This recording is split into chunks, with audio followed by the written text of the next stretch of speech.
दोस्तों, भारतीय reserve bank द्वारा जारी की गई बुकलेट में ठगों द्वारा उपयोग में लाए जाने वाले अलग अलग तरीकों को कार्टून की सहायता से समझाने का प्रयास किया गया है।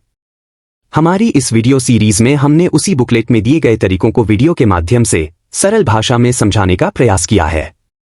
आज हम ठगी के एक और तरीके के बारे में जानेंगे, जिसे विशिंग कॉल के नाम से भी जाना जाता है। एक दिन राजू को उसके मोबाइल फोन पर कॉल आया। दूसरी तरफ से किसी ने बोला, हेलो सर, मैं XYZ बैंक से बोल रहा हूं। राजू ने कहा, जी बोलिए, क्या बात है। दूसरी तरफ से ठग ने कहा, सर, मुझे आपकी इंश्योरेंस पॉलिसी के बारे में बात करनी है। बैंक ने आपकी इंश्योरेंस पॉलिसी एक्टिवेट कर दी है और आपको उसका प्रीमियम 18,000 रुपए भुगतान करना है। राजू बोला, नहीं, मैंने XYZ बैंक से कोई इंश्योरेंस नहीं लिया है।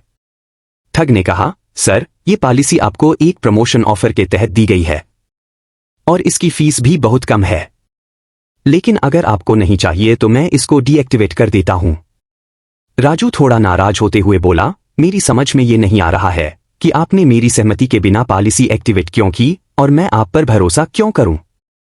ठग ने कहा, सर, मैं डायरेक्टली बैंक के कस्टमर केयर डिपार्टमेंट से बोल रहा हूं और इसीलिए मेरे पास आपके सभी डिटेल्स हैं, जैसे कि आपका नाम, पता, कार्ड डिटेल्स, आपकी जन्म तिथि, आपकी कंपनी का नाम और आपका पद।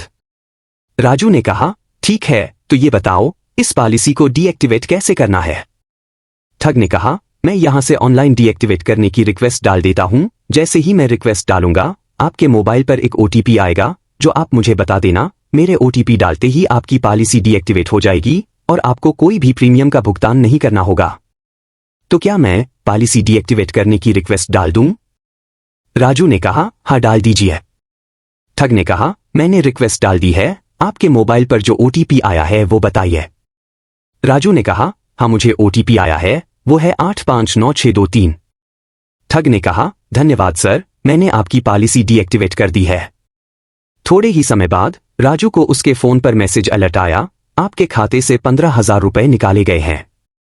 राजू तुरंत XYZ बैंक की नजदीकी शाखा पर गया और 15,000 रुपए के बारे में पूछा। बैंक अधिकारी ने बताया कि आपके अकाउंट से थोड़ी ही देर पहले 15,000 रुपए का ऑनलाइन ट्रांजैक्शन हुआ है।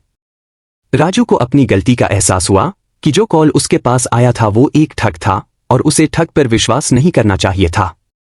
इस कहानी के मुख्य सबक हैं: 1. बैंक का कर्मचारी बनकर कॉल करने वाले किसी भी इंसान का भरोसा बिल्कुल ना करें, चाहे वो आपके बारे में कितना भी क्यों ना जानने का दावा करे। बैंक से कभी फोन पर इस तरह की जानकारी ली या दी नहीं जाती। 2. आज के तकनीकी दौर में किसी भी अजनबी का आसानी से भरोसा ना करें और खासकर किसी अनजान नंबर से आए हुए फोन को तो बहुत अधिक सावधानी के साथ उत्तर दें। आशा है आपको जानकारी पसंद आई होगी। इसे अपने परिवारजनों और दोस्तों के साथ अवश्य साझा करें। हम मिलेंगे आपसे जल्द ही ठगी के अगले तरीके की जानकारी के साथ। तब तक के लिए स्वस्थ रहें, सुरक्षित रहें। धन्यवाद। आपका दिन शुभ हो।